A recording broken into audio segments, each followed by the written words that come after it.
Hello दोस्तों, पिछली जो क्लास मैंने जो टेस्ट सीरीज चलाई थी उसके आगे अब उसी को आगे बढ़ाते हुए हम आज नई टेस्ट सीरीज लाए हैं कि क्वेश्चन किस प्रकार से कंपटीशन में आते हैं और उनको किस प्रकार से सोल्व किया जाता है।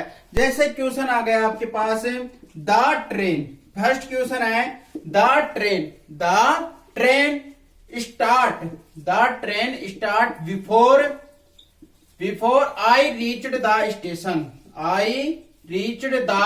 स्टेशन। अब इस प्रकार के क्वेश्चन आते हैं और उनको किस प्रकार से सोल्व करते हैं।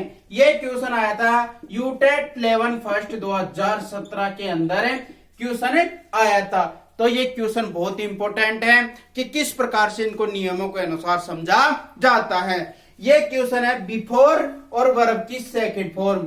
ये मैंने आपको बताया था कि जो टेंस वाला टॉपिक चला था पास्ट परफेक्ट, उसके समय मैंने आपको ये विशेष रूप से बताया था क्योंकि जो पास्ट परफेक्ट है वो ज्यादातर दो पॉइंट वर्बों से जुड़ा होता है, बिफोर से और आफ्टर से। अब इनका प्रयोग किस प्रकार से किया जाता है वो मैं आपको फिर से बता देता हूं। यदि वाक्य किससे जुड़ा हुआ होता है, आफ्टर से जुड़ा हुआ होता है, आफ्टर के बाद हेड प्लस वर्ब की थर्ड फॉर्म का प्रयोग हो तो आगे वर्ब की सेकंड फॉर्म का प्रयोग किया जाता है। Clear?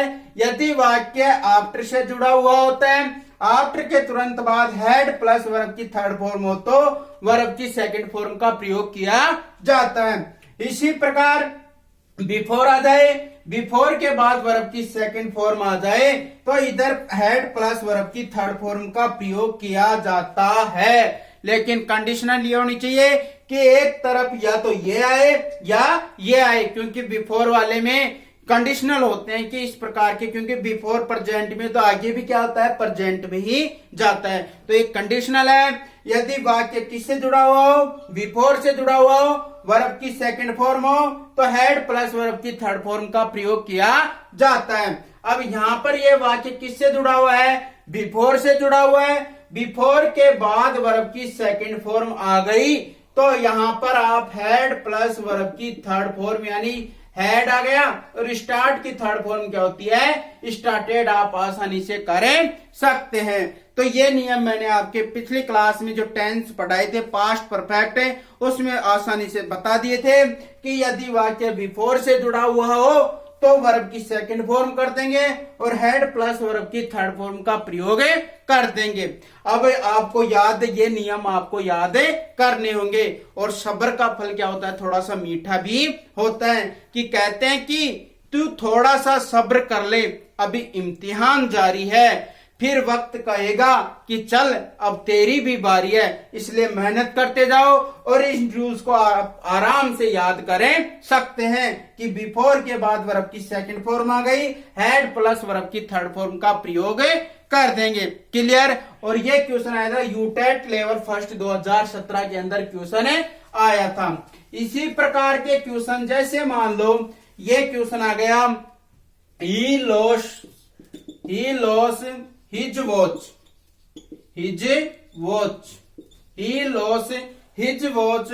while he was sleeping। अब ये क्वेश्चन आ गया और इन क्वेश्चनों को किस प्रकार से हल आप कर सकते हैं। ये क्वेश्चन आया था आपके थर्ड ग्रेड 2013 के अंदर ये क्वेश्चन आया था। अब ये क्वेश्चन पूरा आप आसानी से हल कर सकते हैं। अब देखो वाहिल वाला नियम और वहन वाला नियम जब मैंने कब पढ़ाया था, जो पास्ट कंटिन्यूस का जो नियम पढ़ाया था उसके अंतर्गत मैंने आपको ये बताया था कि पास्ट कंटिन्यूस में ये जो कंडीशनल होते हैं वहन और वाहिल, तो ये आने पर किस प्रकार से वाक्य सोल्व करते हैं। ये जो वहन है, वहन के तुरंत बाद क्या करनी चाहिए, वर्ब की सेकंड फॉर्म आ जाएगी। वहन आ गया, वहन के बाद वर्ब की सेकंड फॉर्म आ गई तो अगले वाले में क्या आएगा, वाज वर्ब प्लस वर्ब की फर्स्ट फॉर्म में आईएनजी का प्रयोग किया जाएगा। कब? जब वहन आ जाए, वहन के बाद वर्ब की सेकंड फॉर्म आ जाए तो वाज वर्ब का प्रयोग किया जाता है वाज वर्ब प्लस वर्ब की फर्स्ट फॉर्म में आईएनजी। ये कंडीशनल है और कार्य क्या होना चाहिए, जारी होना चाहिए। मैंने उस समय बताया था यदि वहन में कार्य पूरा होता है तो वो पास्ट परफेक्ट में चला जाता है, और यदि वहन वर्ब की फर्स्ट फॉर्म में होती है तो उसका अगला वाला भी वर्ब की फर्स्ट फॉर्म में ही चला जाता है। तो इस प्रकार के नियमों को आप आसानी से एक बार नहीं 2 बार सोल्व करो, देखो कि क्वेश्चन क्या कह रहे हैं। तो वैन वाले में थोड़े से कंफ्यूज रहेंगे, लेकिन ये ध्यान रखना वर्ब की सेकंड फॉर्म आ जाए और कार्य जारी हो तो वाज वर्ब प्लस वर्ब की फर्स्ट फॉर्म में आईएनजी करेंगे, और अगर कार्य समाप्त हो गया तो हैड प्लस वर्ब की थर्ड फॉर्म का प्रयोग करेंगे। इसी प्रकार वाहिल आ गया, वाहिल के आगे क्या आता है, वाज वर्ब प्लस वर्ब की फर्स्ट फॉर्म में आईएनजी आता है, और ज्यादातर वाक्यों में वाहिल के साथ वाज वर्ब प्लस वर्ब की फर्स्ट फॉर्म में आईएनजी का ही प्रयोग किया जाता है। कब किया जाता है, जब दोनों कार्य क्या हो, जारी हो। I was reading while my brother was playing. तो इस प्रकार के दोनों कार्य क्या होते हैं, जारी होते हैं। लेकिन कभी कभी एग्जामिनर कंफ्यूज करने के लिए यहां पर तो दे देता है वाज वर्ब प्लस वर्ब की फर्स्ट फॉर्म में आईएनजी, और इधर कार्य समाप्त कर देता है तो वहां पर क्या आएगा, वर्ब की सेकंड फॉर्म। इस क्वेश्चन में यही है कि पहले काम को क्या कर दिया, समाप्त कर दिया, फिर वाज वर्ब प्लस वर्ब की फर्स्ट फॉर्म में आईएनजी का प्रयोग कर दिया। कि कह रहा है ही लॉस हिज वॉच, उसने अपनी घड़ी खो दी। कब खो दी, जब वह सो रहा था। अब क्वेश्चन ये तो कह नहीं सकते कि जब वह घड़ी खो रहा था तो वह सो रहा था, ये क्वेश्चन आपके जचता नहीं है। तो ध्यान रखना कार्य पूरा हो जाए second form was verb plus verb की फर्स्ट फॉर्म में आईएनजी, और अगर कार्य जारी हो दोनों तरफ तो वाज वर्ब प्लस वर्ब की फर्स्ट फॉर्म में आईएनजी का प्रयोग कर देना। क्लियर। तो यहां पर वर्ब की कौन सी फॉर्म आएगी, सेकंड फॉर्म में आएगी। तो यहां पर क्या आ जाएगा, लोस्ट आ जाएगा। क्लियर यहां तक। तो इस प्रकार के क्वेश्चन मैंने पास्ट जो कंटिन्यूस था उसमें आपको समझा दिया था। क्लियर। तो इस प्रकार के क्वेश्चनों को आप बड़े आसानी से सोल्व कर देंगे, और ये क्वेश्चन आया था थर्ड ग्रेड 2013 के अंदर ये क्वेश्चन आया था। नेक्स्ट क्वेश्चन है she space buy a new dress, she space buy a new dress last week, और ये आर्टेट लेवल 2 2011 के अंदर क्वेश्चन आया था। बहुत ही आसान सा क्वेश्चन है कि she buy a new dress last week, और मैंने बताया था कि जो टेंस के एडवर्ब भरी जाती है ज्यादातर एडवर्ब के अनुसार भरी जाती है। क्लियर। तो यहां पर लास्ट प्लस टाइम किसकी होती है, पास्ट इंडेफिनेट की होती है। अब पास्ट इंडेफिनेट की और भी होती है, once ago, back, yesterday, last plus time. अब पास्ट इंडेफिनेट का ये कौन सा फॉर्मूला है, अफर्मेटिव है। अफर्मेटिव का होता है सब्जेक्ट प्लस वर्ब की सेकंड फॉर्म, और नेगेटिव होता है subject plus helping verb did. क्या होती है, डिड होती है। तो ये अफर्मेटिव है। अफर्मेटिव होने पर वर्ब की सेकंड फॉर्म आने पर क्या कर देते हैं, बोट करें देते हैं। क्लियर। अगर यहां पर नोट लगा होता तो बताओ क्या आएगा, यहां पर आएगा did plus not plus verb की फर्स्ट फॉर्म का प्रयोग आप आसानी से करें सकते हैं। तो क्लियर है। तो ये क्वेश्चन आया था टेट 2011 के अंदर, और यहां पर एडवर्ब क्या है, लास्ट प्लस टाइम है। क्लियर कर लोगे यहां तक है। इसी प्रकार नेक्स्ट क्वेश्चन है, जैसे मान लो आपके पास क्वेश्चन आ गया this room space clean every day. अब इस क्वेश्चन में क्या होता है, कंफ्यूज वाले क्वेश्चन होते हैं। ज्यादातर क्या करते हैं, एवरीडे दिख गया, एवरीडे एडवर्ब होती है प्रेजेंट इंडेफिनेट की। अब प्रेजेंट इंडेफिनेट का क्या होता है, वर्ब की फर्स्ट फॉर्म में एस या यस। तो ज्यादातर स्टूडेंट क्या कर देते हैं, एस कर देते हैं। तो ये क्वेश्चन क्या हो जाएगा, गलत हो जाएगा। अब ध्यान रखना ये जो क्वेश्चन होते हैं वो पैसिव फॉर्म्स के होते हैं। किसके होते हैं, पैसिव फॉर्म्स का मतलब होता है ऑब्जेक्ट को प्रथम रखा जाता है, यानी सब्जेक्ट के द्वारा कार्य किया जाता है। अब जैसे मान लो यहां पर दिस रूम है, अब ये तो है नहीं कि कमरा खुद अपने आप क्या हो जाए, साफ हो जाए। इसको किया जाता है, क्या किया जाता है, इसको कार्य किया जाता है। जैसे क्वेश्चन आ जाए आपके पास a letter space write a letter space write by her yesterday, ये क्वेश्चन आ गया।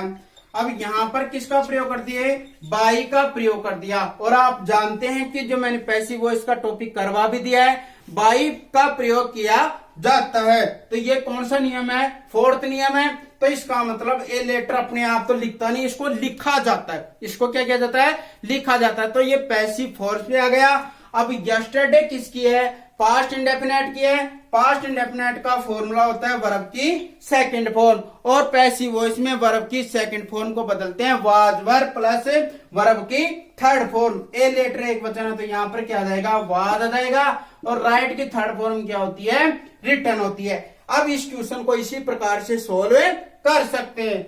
एवरीडे आ गया तो यहाँ पर वर्ब की कौन सी फॉर्म आ गई, फर्स्ट फॉर्म। और वर्ब की फर्स्ट फॉर्म को बदलते हैं इज एम आर, किसमें बदलते हैं, इज एम आर। और वर्ब की थर्ड फॉर्म का प्रयोग कर देते हैं। तो यहाँ पर क्या आ जाएगा, द रूम एक वचन है तो इज, और क्लीन की थर्ड फॉर्म क्या होती है, क्लीन होती है। तो ध्यान रखना ये क्वेश्चन क्या होते हैं, पैसिव फॉर्म से होते हैं। और पैसिव फॉर्म से आपको इस प्रकार से बहुत ही आसानी से सोल्व कर लेंगे, कर लोगे ना।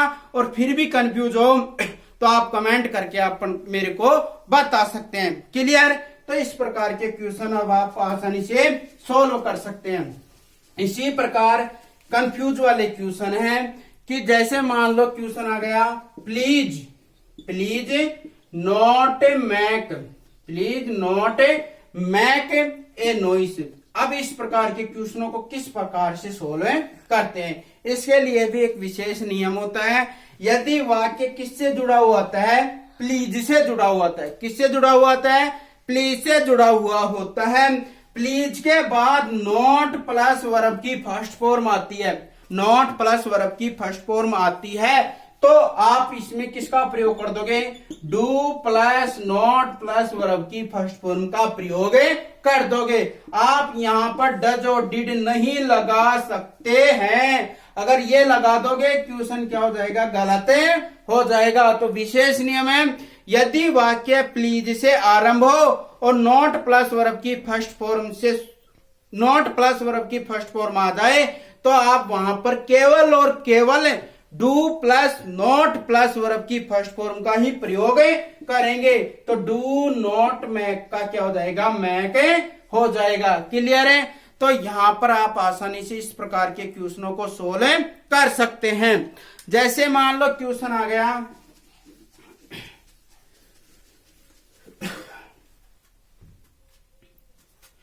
जैसे क्वेश्चन आ गया, you had better, you had better space go to your house. ये क्वेश्चन आ गया। ये भी एक स्पेशल तौर पर क्या होते हैं, क्वेश्चन आरंभ होते हैं। अब इसके लिए एक विशेष नियम है। ज्यादातर स्टूडेंट क्या करते हैं, हैड दिखती है तो वर्ब की थर्ड फॉर्म का प्रयोग कर देते हैं। तो इस प्रकार से क्वेश्चन क्या हो जाता है, गलत हो जाता है। इस प्रकार के क्वेश्चन गलत होने पर आप, ये क्वेश्चन गलत हो जाता है तो इस प्रकार को आपको नहीं करना है। इसके लिए ध्यान रखना, यदि वाक्य, देखना स्पेशल नियम है, यदि वाक्य हैड प्लस बेटर से जुड़ जाता है, हैड प्लस बेटर से जुड़ता है, हैड प्लस बेटर से जुड़ता है, तो आप वर्ब की फर्स्ट फॉर्म का ही प्रयोग करेंगे। ध्यान रखना स्पेशल नियम है कि यदि आप वाक्य में हैड प्लस बेटर आ जाए, हैड प्लस बेटर आने पर केवल और केवल वर्ब की फर्स्ट फॉर्म का ही प्रयोग करेंगे। ये नहीं कि हैड दिख गया तो गॉन कर दोगे, वर्ब की थर्ड फॉर्म कर दोगे। आपको ऐसा नहीं करना है। यदि वाक्य में हैड बेटर आ जाए तो वर्ब की फर्स्ट फॉर्म का ही प्रयोग करेंगे, और यहां पर वर्ब की फर्स्ट फॉर्म का ही प्रयोग करना है। अब कंफ्यूज थोड़ी हो गए। तो इस प्रकार से आप आसानी से क्वेश्चनों को सोल्व कर सकते हैं।